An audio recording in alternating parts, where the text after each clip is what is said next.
The rest of this was all jokes. What I'm saying right now, utterly serious. If you have drinks that aren't finished, chug them now. I'm looking at this couple right there that are literally doing an accounting of their beers. That's the flag of Canada I want to see. It's not a fucking maple leaf. It's a couple going, we got to get out quick. All right, put these two in your purse. How do you know? I'm from this country, brother. Everywhere else, you know how they cured drunk driving? They just said, don't drink and drive, it's dangerous. And England, Ireland, Scotland, and Australia all went, good point. Only Canada went, you don't know how I do it. I do love this country, though. I love this country. And I'm happy to report, by the way, our stereotype is evolving. As you all know, if you ventured outside the borders of Canada, time was, you'd have 1,000, mostly Americans, walking up going, say sorry. Say sorry. You guys say sorry a lot, right? You're the sorry people, right? I'm happy to report, brothers and sisters, the Americans have now learned that we say A, and you know that because when you meet an American and you reveal your Canadianness, they will yell A in your face. It's so jarring, I actually looked up where A came from. So I just had something to say in this awkward moment. And it turns out that A is old Victorian English slang for I'm sorry.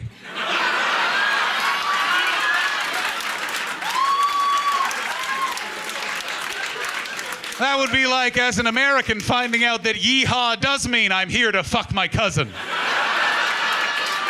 you better start swimming or you'll sink like a stone all the times they are John Hastings.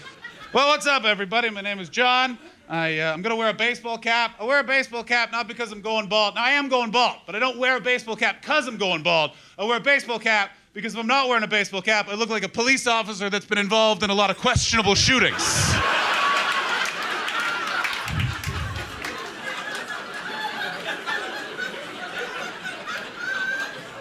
It is a rough look. It's one of those looks that people will come up and try and explain it away. They'll ask my age. They'll go, how old are you? And then I'll say 38. And then I can see them go, well, that didn't help at all. So I'm 38. I know I don't look 38. I don't really look any age. I just look like I've been through a lot recently.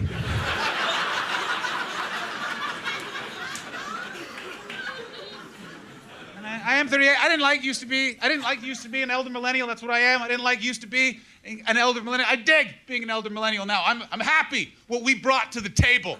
The charcuterie board, you're fucking welcome. How were you starting dinner parties off until we got on the scene? Spinach dip, you fucking pricks. Then we popped along and went, let's cover a cutting board for no reason and meats and cheeses from places we didn't know made meats and cheeses. Get me some Argentinian brie and some Polish roast beef. I love a charcuterie board. They are so, yeah. How bougie has Toronto become that you say charcuterie? Fantastic. I love a charcuterie board. So easy to make. You just start making a sandwich and then stop immediately.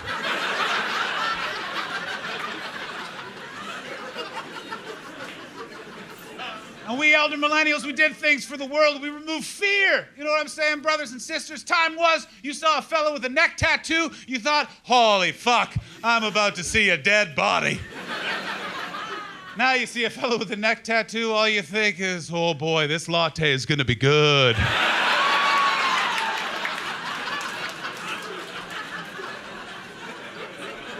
And you know, there's still warnings, but things aren't as scary. Graffiti used to be scary. When I was a kid, you'd see graffiti. Watch out!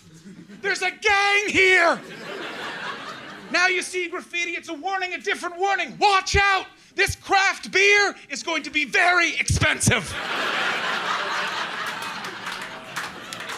They're throwing axes. We don't know fucking why.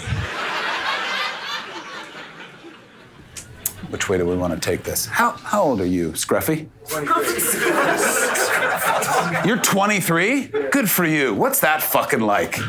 Good, I guess. Yeah, I mean, you know, COVID happened, so Can I just say this about your whole generation? Your whole positive attitude, we could really fucking do without that.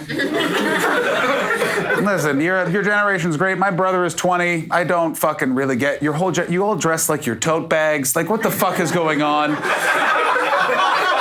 Listen, you guys seem fucking nice. You've chosen the weirdest hairstyles. You took the sides of the mullet, but the front of every hockey player. Like, and you're fucking you guys vape without ever having smoked cigarettes. That's so fucking nuts to me. Because you understand, to you old and to me reasonably aged face, if I see someone vaping, I assume they used to smoke and now they're trying to get off cigarettes by vaping, and your generation just vapes, which to me is like using a wheelchair because you're lazy. Do you understand? I did not appreciate that nice from the bald man. You know what I'm saying? From the future bald man. You know? By the way, if you ever want to hurt a man's feelings, just say, "Are you losing your hair?" And they will, "What? No! No!"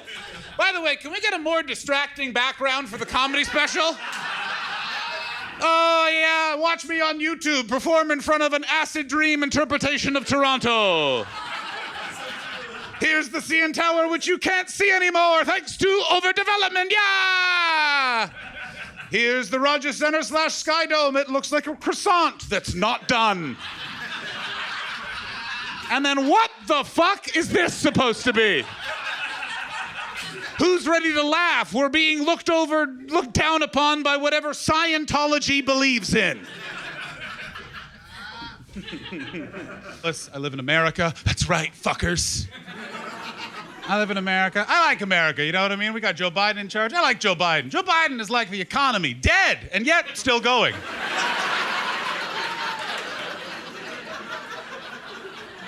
And it's like, I rode fucking COVID out in fucking Los Angeles, California. If you think, you don't fucking know. It was, that city is nuts in a way, we don't even, like, I recently got into an Uber. The Uber driver said to me, "Mind if I smoke?" And I used to smoke cigarettes, and I know that they're utterly delicious. So I said, "Brother, light them up." And then he started smoking crystal meth.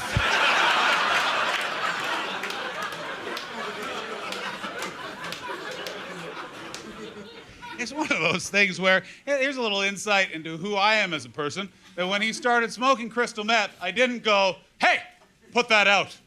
All I thought was, "Well, John, this is your fault. You didn't specify what he's allowed to smoke." And we're driving now for another 4 minutes. Silence has engulfed the car. Well, not total silence. Meth smoking, shockingly loud. Just as we were turning onto the highway, okay, he turned to me and said, "Now don't worry, it's crystal meth."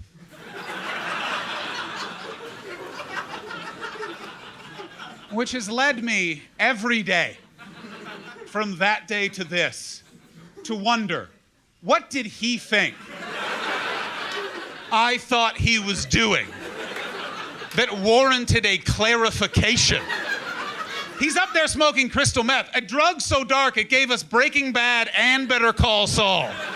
A drug so bad for you, your teeth will fall out, you'll have hallucinations for the rest of your life, and you'll have permanent scabby skin until you die. And this guy is ingesting that chemical while driving me professionally, and his only thought is, "Oh, I don't want this guy thinking I'm vaping, I better say something."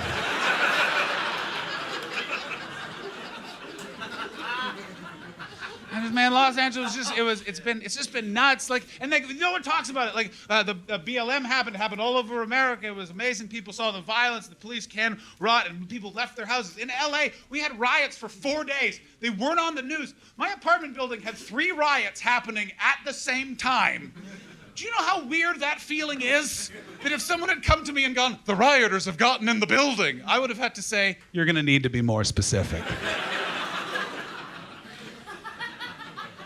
And another thing that was not reported on the news, brothers and sisters, is afterwards, the entire city led marches just to fill the skies of Los Angeles with singing and positivity after we were locked inside for 6 months and then saw 4 days of violence in our communities. And I'm happy to say I walked in those marches. I didn't know they were happening. I was just out running errands and doing laundry and thought, I want to be part of history. Now, here's the problem, my friend. I didn't know the protests were happening. I don't know if you've ever been to a protest, but it's actually something you need to consider your fashion for, because I was doing laundry, so I wasn't really wearing an outfit. I was just wearing what was left. So I was wearing a very tight pink Hawaiian shirt, cut off jean shorts, and 2 different flip-flops. I did not look like someone who stood for positivity. I looked like a police officer who was also a homophobe who fucks men.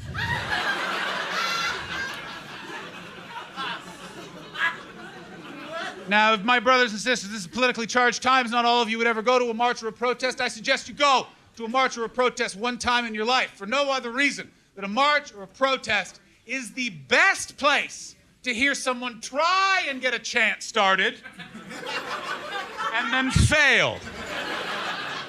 For 3.5 hours, I watched someone try and get the following off the ground. I'm not saying white people are evil, but when Michael Jackson was black, he sang with his brothers. When he became white, he fucked kids in a castle. Everybody! After the first hour, a woman walked up to me and said, "Officer, can you do something about that?"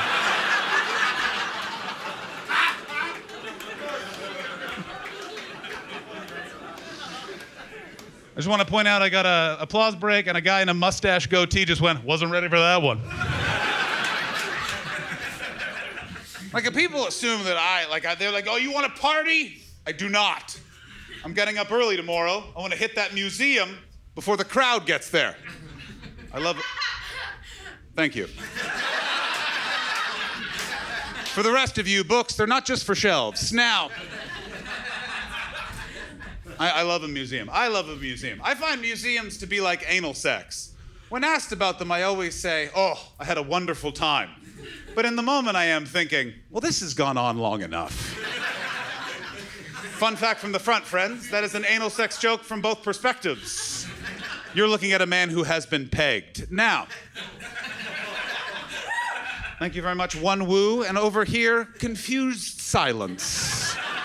For those of you that don't know what pegging is, please look it up on your closest workplace computer.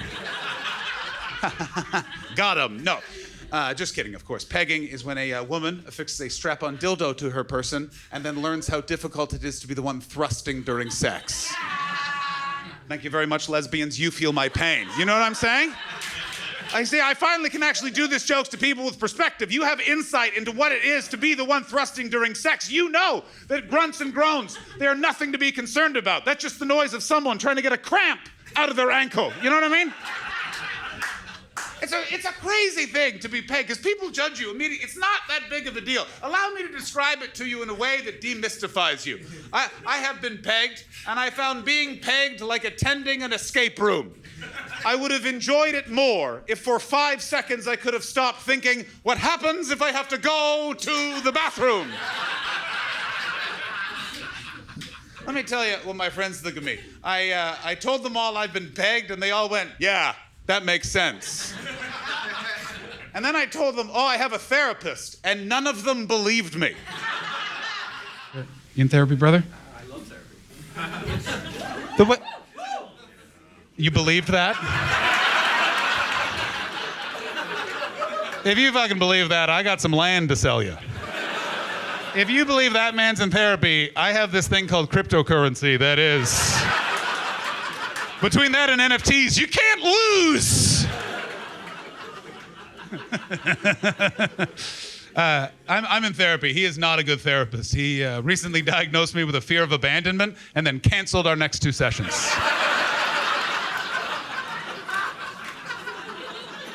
People assume I got the therapist because of the divorce. I didn't get the therapist because of the divorce. I got the therapist because all my friends got diagnosed with ADHD, and I wanted to get diagnosed with ADHD. So I went to a therapist, and he diagnosed me with anxiety. Always a bridesmaid, never a bride. You know what I mean? But we've managed my anxiety. It's now a low-level anxiety. For those of you who don't know what a low-level anxiety is, it just basically means I leave every social situation thinking, fucked that up a bit. Not enough to say something, but I'll be thinking about it for the rest of my life. What do you fucks have planned? I just saw you take out a giant bottle of Crown Royal and... Don't wave me off, 19-year-olds. You're blowing our cover. I'm not a fucking cop. Calm the fuck down. Jesus Christ. How old are you, half mullet? 27. Did you just go, 27? 27. Where's that accent from? Northern Ireland. Northern Ireland, very good. I've been to Northern Ireland. Let me just say this about the city of Belfast. Talk about tension. Now, are you from Belfast? Derry. Derry, very good. I have not been there, but I have seen a sitcom that was based there, and I enjoyed it. So is half of Canada. Pardon me? So is everyone else in Canada. So is everyone else in Canada. Yeah, it's very popular. Let me say this about Northern Irish people. They have an aggression like that, where he said nothing but polite things, but didn't it feel like he just went, and fuck you, you know? It's a fucking, like, it's specifically Northern Irish. They could go, would you like some tea? And you go, yeah. And they go, all right. And you're like, you're gonna piss in my tea, aren't you? And then, who's this? Who are you? Greg from Scotland. You're Greg or Craig? Greg from Scotland. A Greg from Scotland. That's a real fucking plot twist. Usually you are Craigs, but you fucking threw a curveball. Where you guys play soccer/football, so a curve kick. Thank you. That was for the two Europeans, and the rest of you just went, yeah. Don't worry, boys. And you're from Scotland? Which portion? In between Glasgow and Edinburgh. So Stirling. Stirling. I've been to fucking Scotland. It's not big enough. You don't have to be like the bit in. So it's like Stirling or that train station where I heard a girl go, "I'm pissing, Jim," and then the door closed. Yeah, I've been there. Yeah. Fuck, you gotta go to Scotland. If you think you've seen white people drunk, you don't even fucking know. There's a thing. We all get there, we see a castle, and we go, we're home. And then we just don't sleep until we leave. And what brings you to Canada, boys? Work. It's the easiest place to get a 2-year visa. I really like the two different answers. The Scottish guy tried to suck all your dicks by going, work, the job's here in Canada, the money is extra sweet. And the fucking we got in, that's why we came.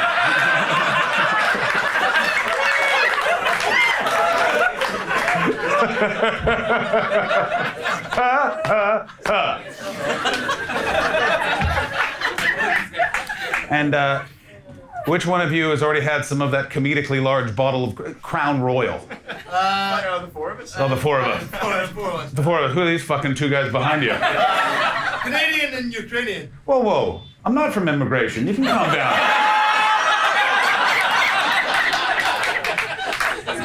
I also don't appreciate that you went Canadian and then looked at me and went, and Ukrainian. Okay, we get it. You're on the right side of history. Suck my dick.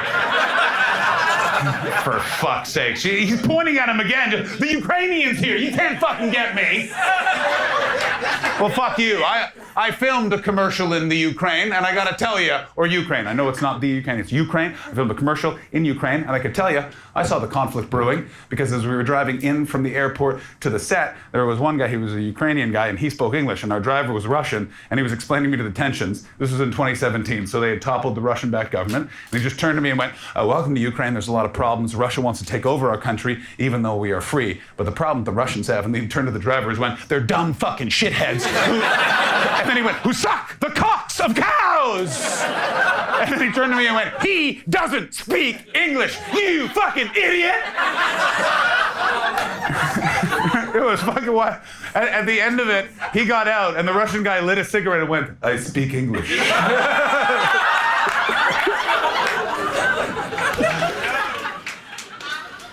And I was fucking terrified to join an online dating app because this is what I look like three-dimensionally, and you can tell that I am a nice person, my spirit is clean, but photograph-wise, at best I look like my opinions aren't up for discussion. And at worst I just look like I'm there to kill women!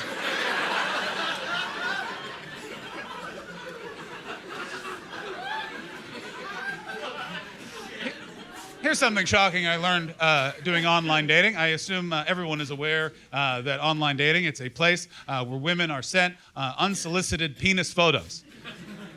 Thank you. Here's a shocking thing I learned recently. The majority of those photographs, flaccid dicks. Thank you very much, brother. For those of you that didn't hear him, he just went, "What?" I couldn't agree more.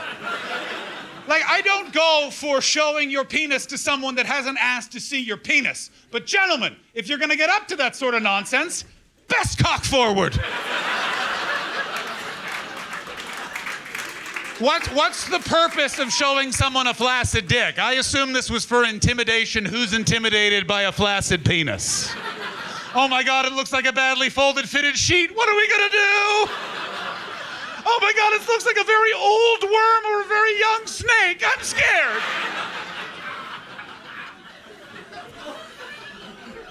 Here's why I like online dating, is it removed fucking wingmen from your life. Some of you are not young or not old enough to know what wingmen were, but back before the online dating was a thing you could do, if you wanted to meet someone, you and your friends would go to where women might be. And if you were nervous around women, your friend's job was to like big you up and make you seem cool, and it never fucking went that way. What it became was just your friends pranking you near a stranger. I was in London, England. I was with my friend Tim. Fun fact about Tim, Tim has cerebral palsy. It's important in a second. I'm talking to a lady. Tim gets in between us. He looks at the lady and just goes, "Hey, lady, you should fuck him." I did, and look what happened to me.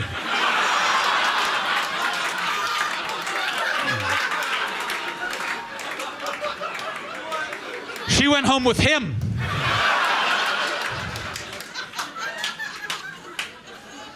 I went online, I met someone, I'm happy, I've changed in ways I never thought I could change, you know what I mean? Yeah, I'm a cat guy now. Thank you for those Ric Flair noses, yeah.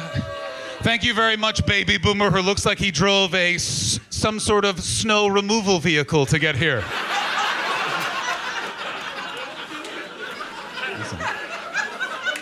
I'm just not gonna come to you for pet advice, you know what I mean? If I want to find out the best route to Muskoka, I'm coming your way, my friend. If I want to hear about how it's not actually that bad living in Hamilton and commuting in, you're the guy.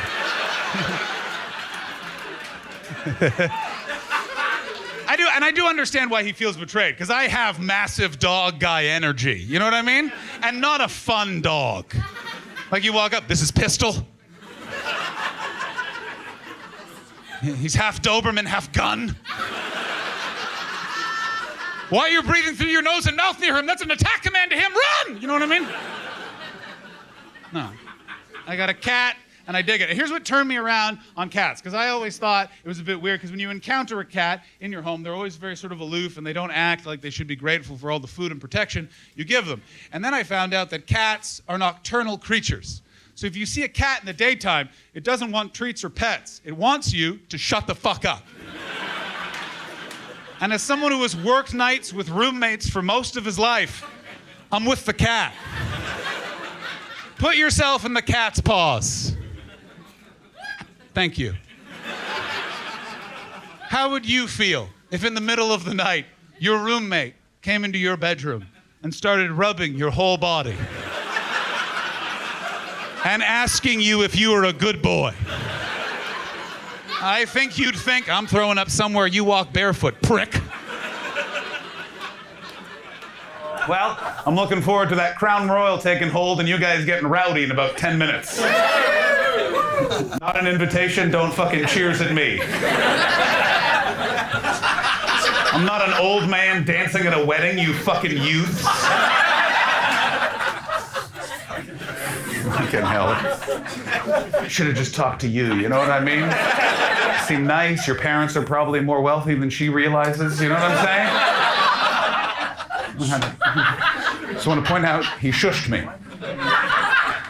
The Irish and the Scottish guy are now discussing how I made fun of them, and they're enjoying it. If you ever want to know what Catholicism does to a society, it's that right there. He made fun of us. That means he loves us, right?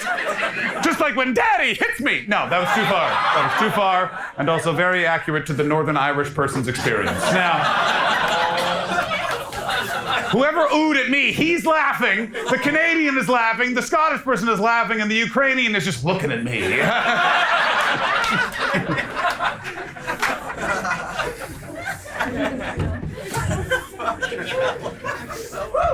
Woo indeed. And welcome to another country. I truly believe that you should not live in the country that you were born in for a time. You should fucking go out there, see the world. All the problems that we have would be solved if more people fucking travel. Travel appropriately. You know what I mean? Don't be like these two fucks. Come to Canada, get some... What did I fucking say? I don't know what that noise was, but one of the black guys just got involved. You know what I mean? I want to say that was a real risk, but I was correct in who made... Wasn't the white guy? No! Well, we have that on film, and I look forward to you gentlemen canceling me. Snip, snip, goodbye. Yeah, I got divorced. I don't appreciate, by the way, when I said I am divorced, I could feel about half of you go, that's what it is. I really associate Los Angeles with my divorce. I remember the moment I realized this relationship is not going to make it. I was out walking at night. I'm one of those people that after a fight, me and my ex, a lot of fighting towards the end. For about 4 weeks, we were just in a constant fight. I don't know if you've ever fought with someone all day, every day, for 4 weeks. But by the end of it, I was waking up and just, and another thing. You know what I'm saying? And you're just walking through life like a fucking quarterback, but this is what we play for!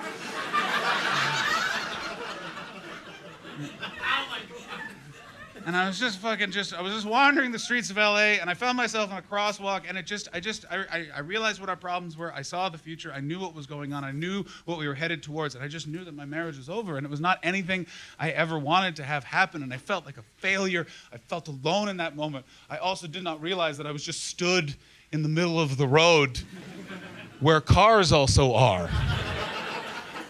And a car fucking pulls right up to my legs and leans heavy on the horn. And the best I can describe is just in that moment, I wasn't ready to be any more wrong than I already was. So just out of sheer rage and anger, I just looked up at the car and just said, oh, shut the fuck up with your fucking horn. And then I raised a middle finger and I just went, sit and spin, bitch. And when I said bitch, I took in what the whole car was, and I realized, that's not any car, that's an LAPD cop cruiser. Whoopsie daisy. So I realized in that moment, well, I don't know what crime I just committed, but I know I'll be going to jail. Oh, I'll have to join a gang? That'll be difficult because, my heart is with the Latin kings, but with this face, it's Aryan Brotherhood or nothing.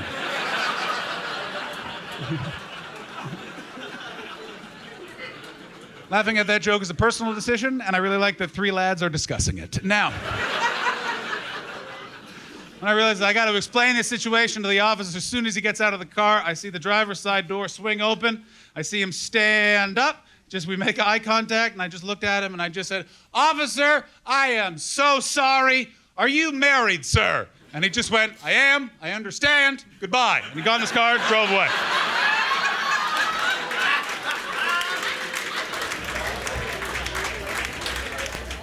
I think they're breaking up.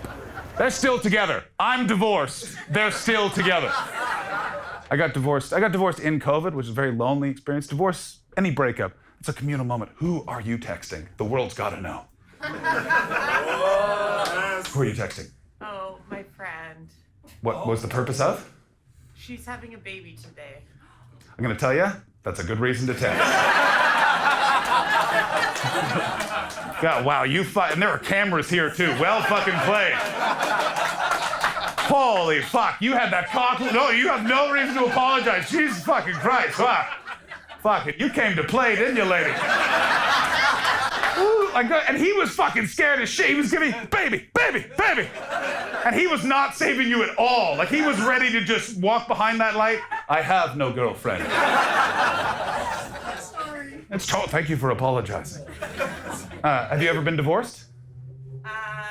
Not divorce, but big separation. So yes. Like, not marriage divorce, but yeah. So not. How the fuck? Who taught you how to answer a question? Have you ever been divorced? Well, no, but you wouldn't know it from my answer.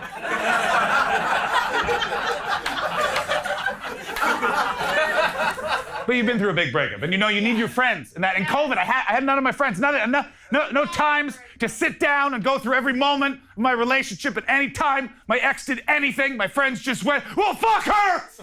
Fuck her for breathing! How dare she!" You need that.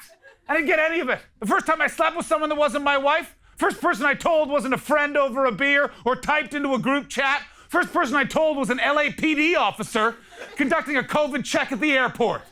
Here's what happens. In the middle of COVID, I ran out of money, so I flew to a part of America where their version of COVID was, huh? Nah.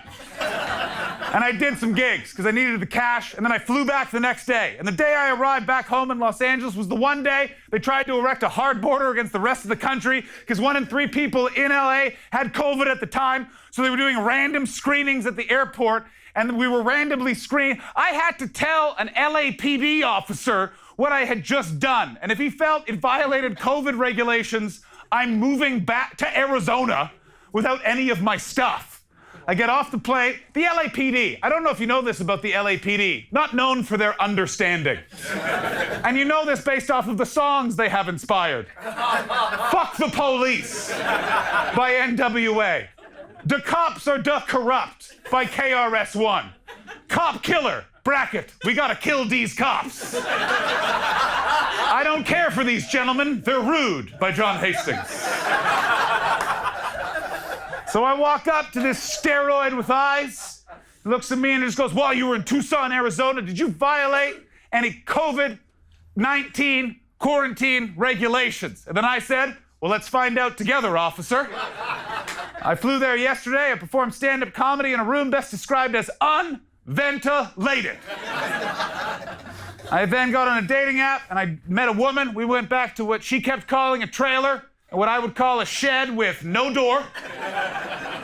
We were gonna have sex, but unfortunately I had a panic attack. I don't know if you've ever seen someone have a panic attack, officer, but it's not really something you can work through.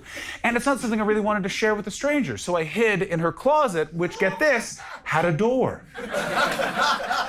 So I'm just in there screaming and shouting and crying. And after about 45 minutes, she knocked on the door and just said through the door, "Hey, it looks like traditional sex is off the table for the evening, but I'm a dominatrix. How about I peg you instead?" And it turns out, officer, that's just what the doctor ordered. And then he said, "Were you wearing that mask the whole time on the plane?" And then I said, "I was." And then he said, "Welcome to California." Ladies and gentlemen, I mean this from the bottom of my heart. Get the fuck out. Thank you very much. See you later. Good night.